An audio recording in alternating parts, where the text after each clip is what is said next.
Alors pour la prochaine conférence, on va aller parler de cartographie de vulnérabilité et d'exposition aux vagues de chaleur accablantes des populations vivant dans 156 régions urbaines du Canada. C'est en compagnie d'Yves Brousseau, qui est professeur au département de géographie ici à l'Université Laval. Il y enseigne la cartographie depuis plus de 25 ans. Il a occupé les postes de chef cartographe, de directeur des programmes de premier cycle et de vice-doyen aux études. Il est également co-auteur avec Guy Mercier d'un recueil de cartes commentées intitulé « Le Québec d'une carte à l'autre » qui est publié depuis en 2018. Et il a contribué également à plusieurs projets d'atlas, dont notamment la production de l'atlas interactif de la vulnérabilité de la population québécoise aux aléas climatiques, dévoilé en 2008 et qu'on peut découvrir d'ailleurs à l'arrière dans les stations. Il travaille actuellement à l'élaboration d'un nouveau projet qui deviendra le premier atlas imprimé consacré entièrement au Québec, dont l'apparition est prévue à la fin de l'année 2025. Alors c'est un plaisir qu'il soit avec nous cet après-midi, Yves Brousseau.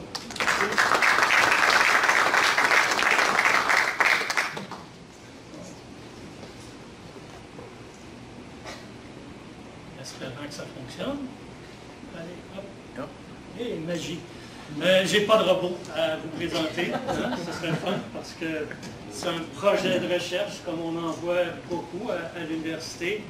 C'est un projet académique qu'on a réalisé au cours des dernières années. Ce projet-là, je n'aurais pas pu le mener à terme sans une équipe importante. Et puis, quand on fait de la recherche, puis qu'on a des postes de vice-doyen, tout ça, je pense qu'il faut savoir s'entourer.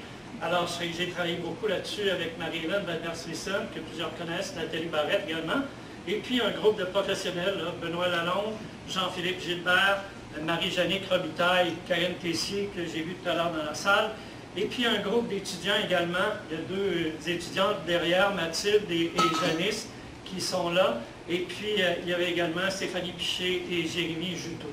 Alors, ce projet-là a débuté, pour ainsi dire, autour de 2020. Donc, en pleine pandémie, on s'est mis à travailler ce projet-là. Ça n'a pas toujours été simple, mais c'est quand même abouti. Bon, les vagues de chaleur intense, tout le monde en a entendu parler, ou les a subies. Au cours des dernières années, on a senti que les températures augmentaient. Si on retournait en arrière, autour de 1976, il n'y avait pas de journée de chaleur intense à Québec de recensée, pas plus qu'il y en avait à Montréal. Et puis au Canada, bien, ça se limitait à quelques villes qu'on peut voir, là, Ottawa, Windsor, Winnipeg, Regina, Medicina. Mais depuis, ça a beaucoup changé. À travers les dernières années, ça a beaucoup augmenté, si bien que cette année, on estime qu'à Québec, entre autres, il y aurait eu autour de 14 journées là, de chaleur intense. Ça s'est beaucoup accéléré et puis ça va continuer à s'accélérer. Si on prend les scénarios les plus modérés, en 2050, on pourrait avoir 16 jours de chaleur intense à Québec et près d'une quarantaine à Montréal. Et puis en 2080, on se retrouverait facilement avec 34 jours à Québec et puis 53 jours à Montréal. Puis à Windsor, la ville des vents, il y a 75 journées de chaleur intense qu'on pourrait atteindre. C'est donc un phénomène important. Puis la chaleur intense, vous l'avez subi probablement, tout le monde subit ça, mais à partir du moment où la température augmente de manière significative dans une ville, les décès augmentent du même coup. On n'a pas de données qu'on peut vous présenter parce que les gens de la santé publique se refusent à nous les donner, mais c'est quand même un petit graphique qu'on peut utiliser assez simple pour démontrer à quel point, lorsque la température augmente, la mortalité augmente également. Qui sont les plus touchés par rapport à tout ça? J'en suis, hein, parce qu'on a les personnes très jeunes et un peu plus âgées, alors 4 ans et moins selon les données qu'on a utilisées dans le rapport, et puis les personnes âgées, donc 65 ans et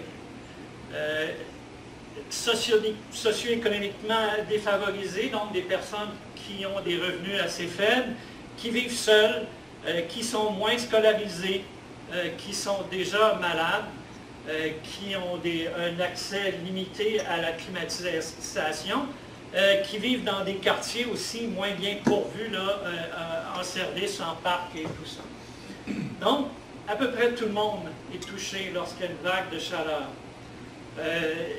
Au Québec, au Canada, on considère qu'une vague de chaleur, c'est quand la température atteint autour de 31 degrés Celsius le jour et qu'elle se maintient pendant la nuit autour de 16 à 20 degrés Celsius.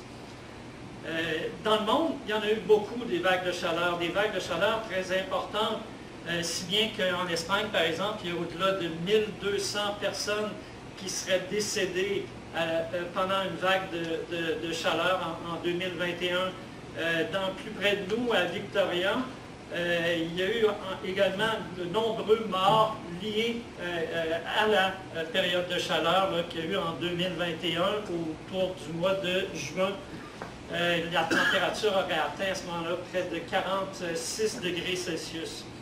Donc, il y a un travail important à faire pour essayer d'identifier d'abord où se trouvent les personnes qui sont les plus sensibles à ces questions-là et où la chaleur intense est la plus visible.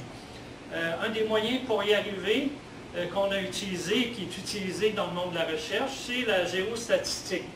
Alors, à partir de données statistiques, on est en mesure d'identifier des zones sur le territoire où la vulnérabilité des gens elle est plus grande.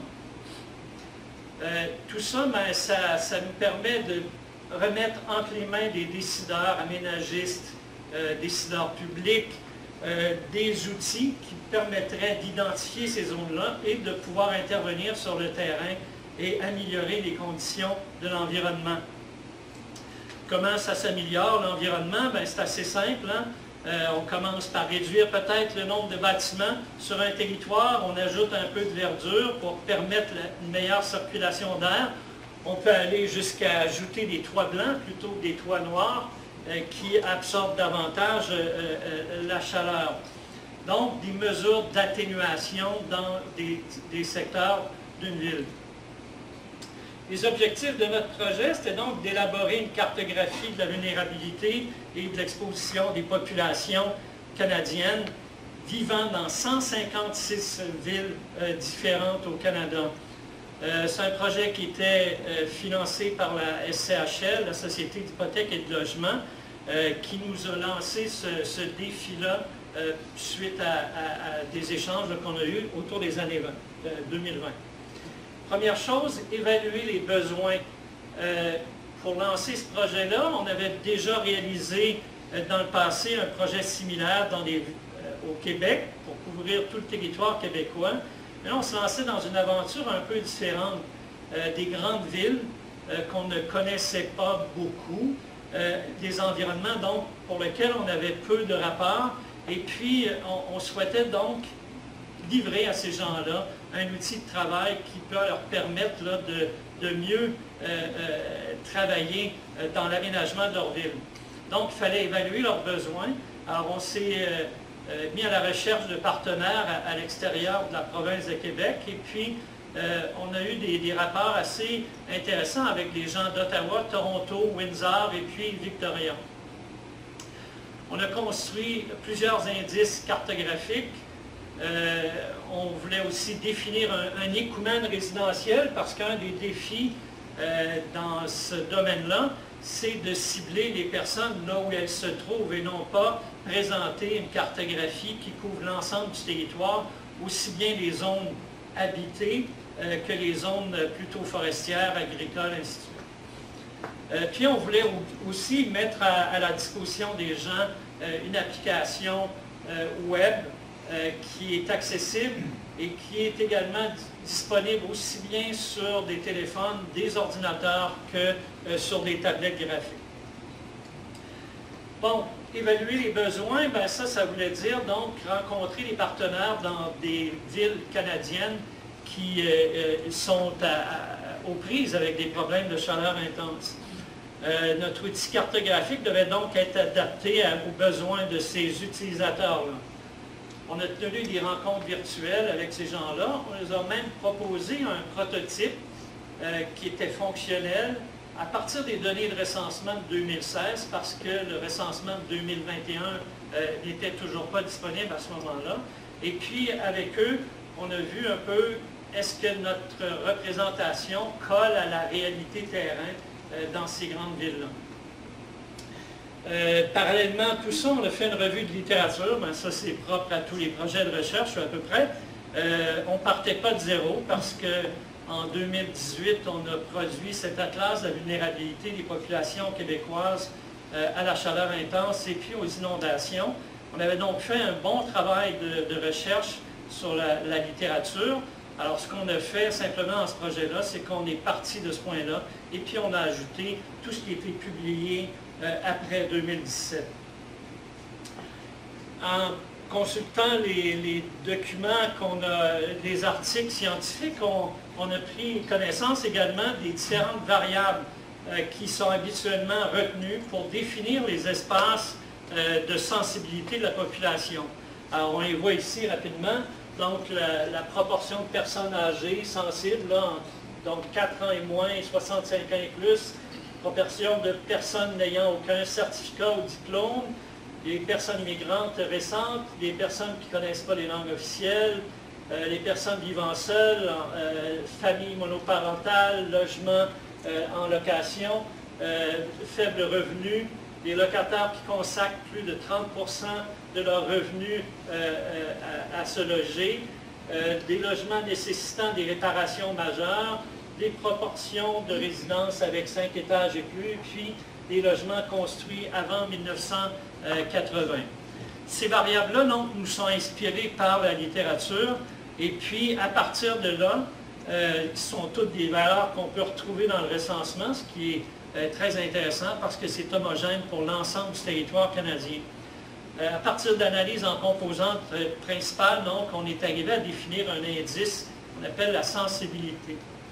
D'autre part, il fallait mesurer aussi la capacité des gens à faire face aux événements de chaleur intense. Alors, on est allé collecter sur les sites web des villes, dans les banques de données nationales et puis provinciales, différentes données qui nous permettent d'établir la distance à différents lieux où on pourrait se réfugier en cas de chaleur intense. Donc des lieux de proximité pour lesquels on a établi la distance en mètres ou en kilomètres de ces lieux-là. Ça nous donnait donc un indice de capacité à faire face. Bon, on a une partie des problèmes de régler avec le recensement. Je dois dire que les variables utilisées pour la capacité à faire face, c'était plus difficile un peu que le recensement parce que ce n'est pas disponible à l'échelle du Canada. Il a fallu travailler beaucoup sur cette question-là. Si on parle de chaleur intense, il faut quand même tenter de mesurer la chaleur intense et puis d'établir ça dans chaque ville canadienne. Donc, on s'est lancé également dans une opération de cartographie des îlots de chaleur. Au Québec, la plupart d'entre vous connaissez sans doute une carte qui a été produite par le CERFO et qui présente ça pour l'ensemble du Québec. Mais ailleurs au Canada, ça n'existe pas, alors il a fallu la construire de toutes pièces.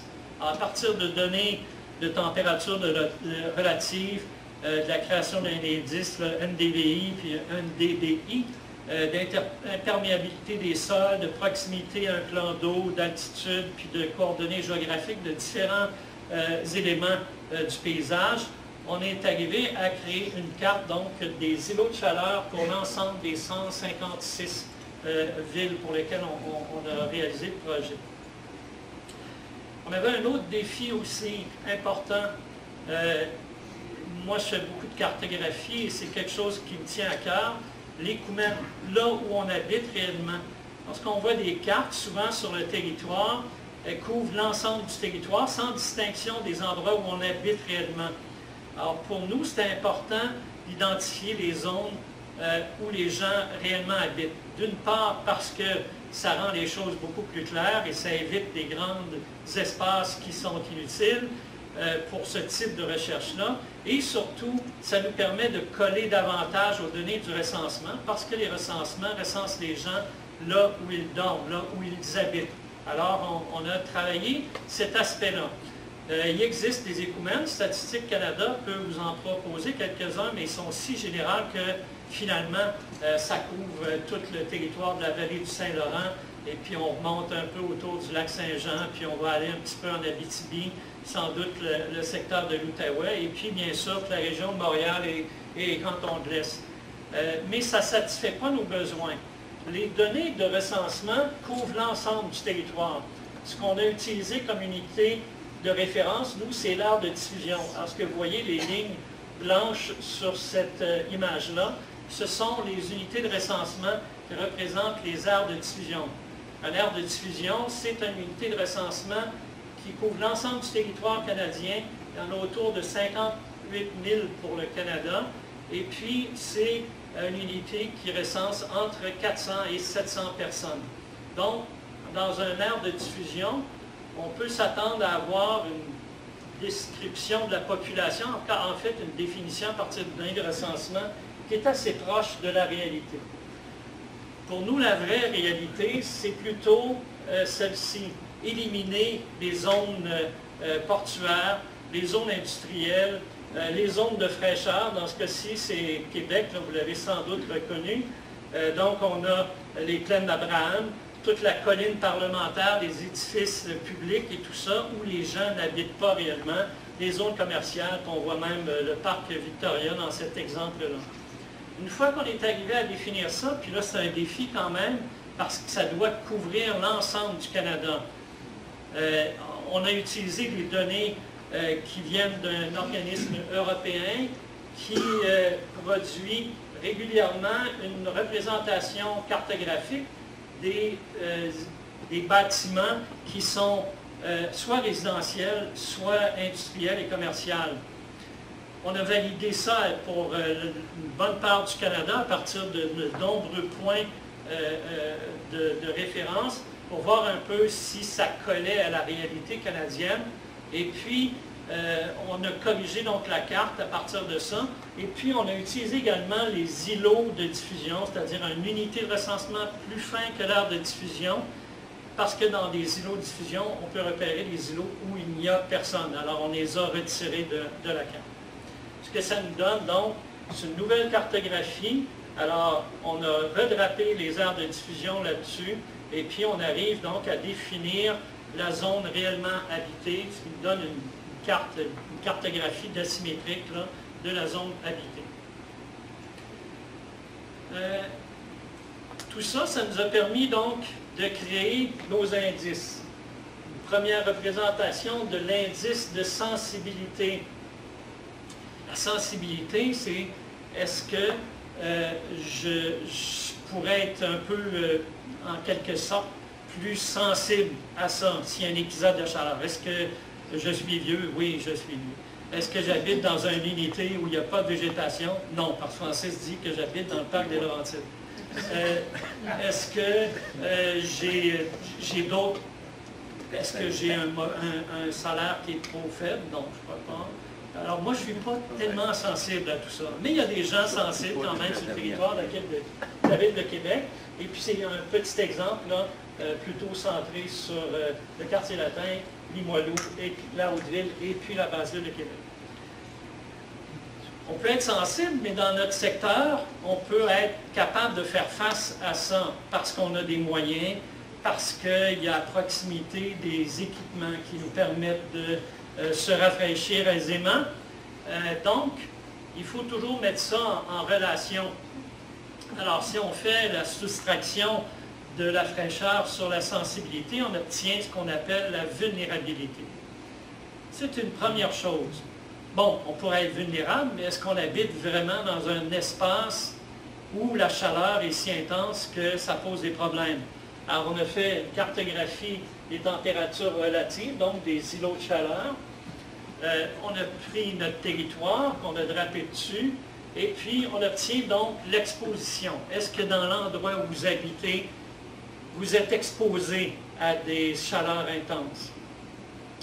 On a jumelé ça ensemble pour représenter donc une cartographie qu'on appelle cartographie bivariée, où les deux valeurs, vulnérabilité et exposition, se fondent l'une sur l'autre pour représenter finalement les endroits où on est plus susceptible de rencontrer des gens qui risquent de souffrir d'un épisode de chaleur intense.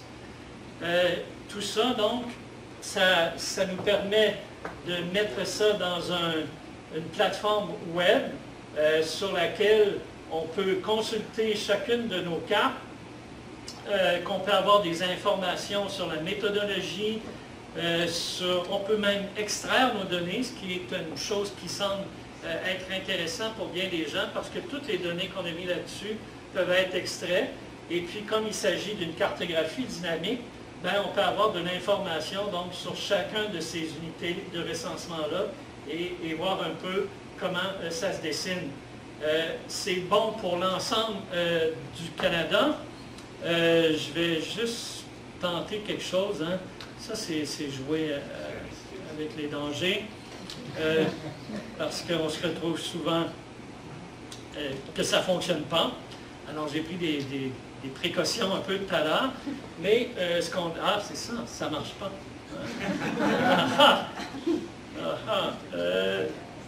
Mais ils m'ont montré de quoi tout à l'heure. Je pense que je vais l'essayer live. Pour juste, Sans filet. Ouais. Sans filet.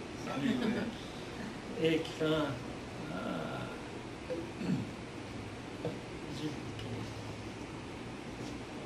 Hein? Aïe aïe. Faites pas ça à la maison. Donc, ce que ça donne, c'est cette image-là. Vous m'excuserez, hein, pas de souris, je suis comme vraiment pas très à l'aise. Alors, on voit peut-être un peu mieux ce que ça donne à l'échelle canadienne, là. Voir un peu comment c'est simplement des municipalités. Hein.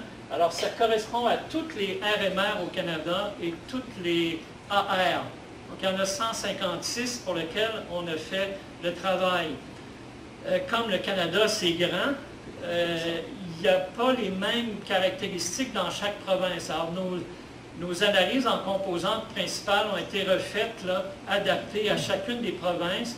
Et puis, comme dans les territoires nord-ouest et Yukon, il y a peu de gens, on a fusionné simplement les deux, mais les analyses sont ajustées à la réalité de chaque province. Donc, on a tout ça, et puis si on risque un peu plus, je vais essayer d'y arriver, mais ça nous donne quelque chose dans ce genre-là. Et puis, si j'étais capable de le tasser, c'est mon grand défi, ça, de tasser la carte. Deux doigts. Ah, tu vas l'avoir. Il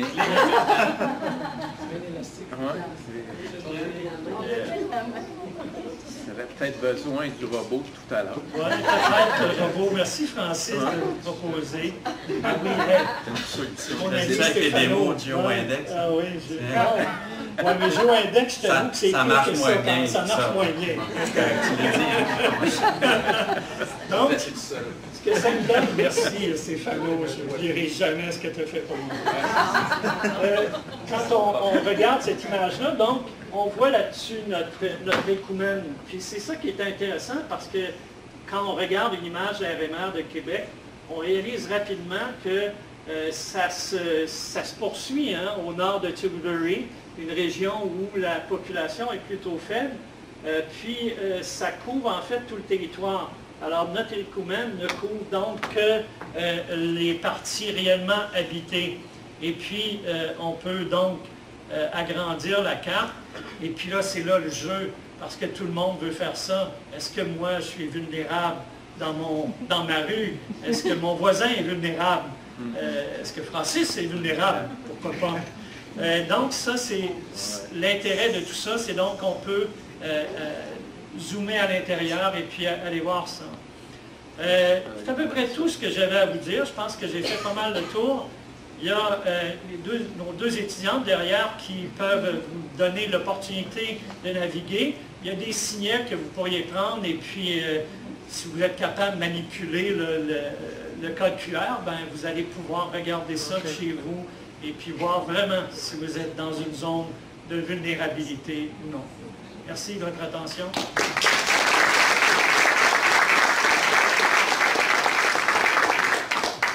Beaucoup, M. Brousseau. Je pense qu'on a le temps pour quelques questions, s'il y en a.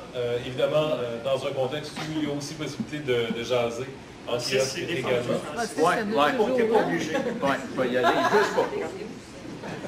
Je vais parler dans le micro qui ne fonctionne pas. Vous pouvez l'ouvrir en fait avec le petit coche juste ici. Tu es aussi maladroit que moi avec cette affaire-là.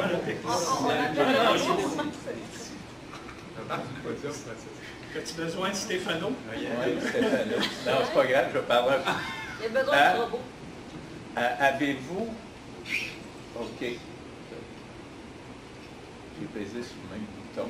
Mais avez-vous réussi à calculer un indice global par municipalité, c'est-à-dire que pour des températures, quelles sont les villes les moins vulnérables au Canada pour des températures similaires, qui pourraient nous donner des indications sur des bonnes pratiques ou les aménagements à faire pour réduire la vulnérabilité?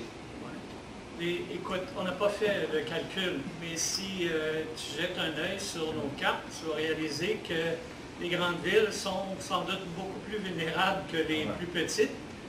Dans l'étude, d'ailleurs, il y a des villes pour lesquelles la vulnérabilité est à peu près nulle, parce qu'elles se trouvent vraiment dans des endroits où tout le monde habite, une maison unifamiliale avec un grand terrain, de la végétation et tout ça.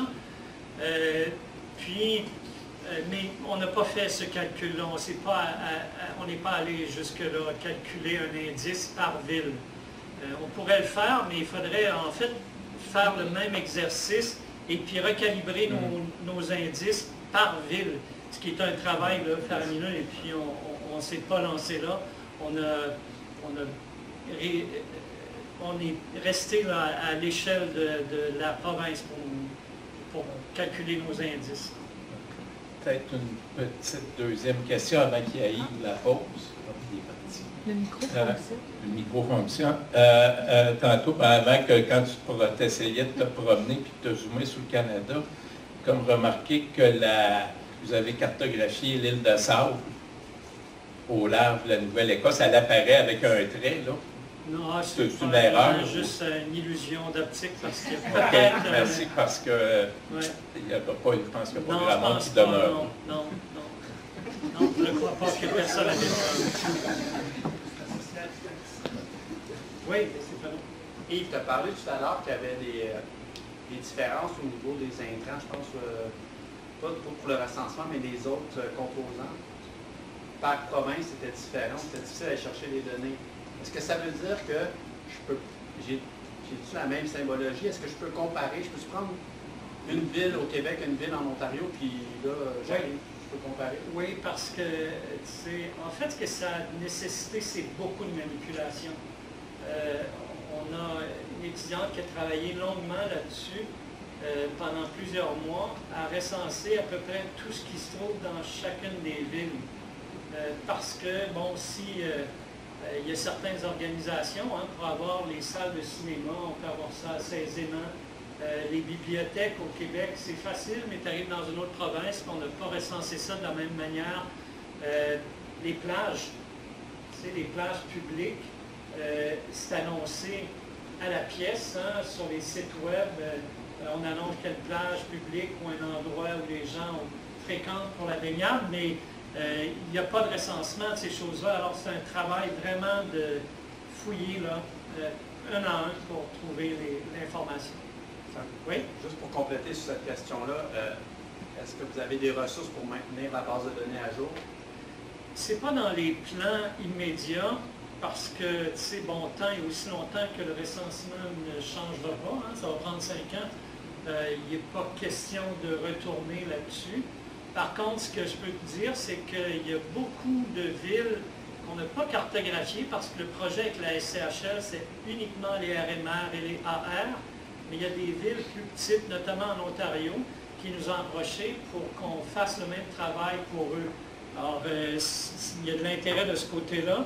Il y avait le Nouveau-Brunswick aussi qui nous a approchés pour qu'on fasse le travail à l'échelle de la province entière. Alors, il y a des projets qui sont dans l'air, également ici au Québec, là, en renouvelant la classe de la vulnérabilité de 2018, avec les données du recensement, puis avec de nouvelles informations notamment éventuellement sur les inondations. Merci. D'autres questions? Oui, j'avais une question.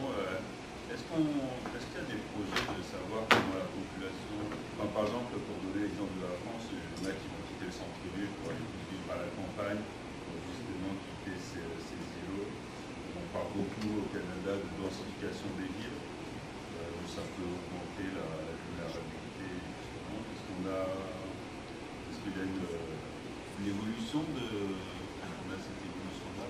C'est difficile, hein, cette notion-là. On a des informations dans le recensement sur la mobilité régionale des gens, mais il faudrait pousser ça davantage pour avoir des choses là, qui se produisent aussi dans l'immédiat. Les données du recensement, c'est intéressant. C'est fort intéressant. J'ai fait une conférence là, au Maroc cet été, et puis il y avait des gens qui faisaient des choses à peu près similaires aux miennes, mais quelque part au Gabon. Et puis, il me disait, tu sais, que moi, je suis bien chanceux. J'ai des données de recensement récentes, mais eux, les données de recensement remontaient à 80. Tu sais, c'est un peu différent comme problématique. Mais, tu sais, des données de déplacement fin comme ça, c'est plus difficile d'intégrer dans ce genre d'outils-là. C'est pas impossible. Mais si tu as beaucoup d'argent, on va le faire. J'y réfléchirai. Ouais. Merci. Est-ce qu'il y a d'autres questions? Oui. C'est plutôt une remarque. Ça pourrait être une donnée intéressante qui pourrait être ajoutée à une valeur immobilière. Oui, bien écoute, dans les données du recensement, on a une information, la seule information qu'on peut tirer, je dirais, de tout ça, c'est une information sur l'année de construction. On l'a utilisée parce qu'on pense que si c'est construit avant les années 80, le code du bâtiment a beaucoup changé et puis l'isolation des maisons a également changé de manière importante. On aimerait ça avoir des données, par exemple, sur la climatisation. Au Québec, on est capable de faire des choses. On l'avait fait dans la classe de 2018 en prenant les données d'Hydro-Québec sur la consommation. On pouvait tenter d'estimer c'est quelque chose en lien avec la climatisation en été, mais pour l'ensemble du Canada, on n'est pas capable de faire ça, donc on est obligé d'abandonner ces choses-là. Dans ce genre de projet-là, puis dans tous les projets de géomatique, je dis toujours, le nerf de la guerre, c'est la donnée. Puis au Canada, c'est le seul qui est homogène pour l'ensemble du territoire, c'est la donnée du recensement. C'est très chanceux d'avoir ça, mais au-delà de ça, ça commence toujours à être difficile. Puis là, on est obligé de faire des compromis de ce type-là. Parce qu'il est clair que les données sur la qualité des bâtiments, plus détaillées, puis sur la climatisation, par exemple, ce serait fort intéressant d'ajouter là-dedans, parce que ça ajouterait un peu à la capacité à faire face, là, puis on serait sans doute beaucoup plus précis. Pas de questions sur l'assurance de ce Très intéressant. Merci beaucoup Yves Rousseau, donc je rappelle professeur au département de géographie de l'Université Laval.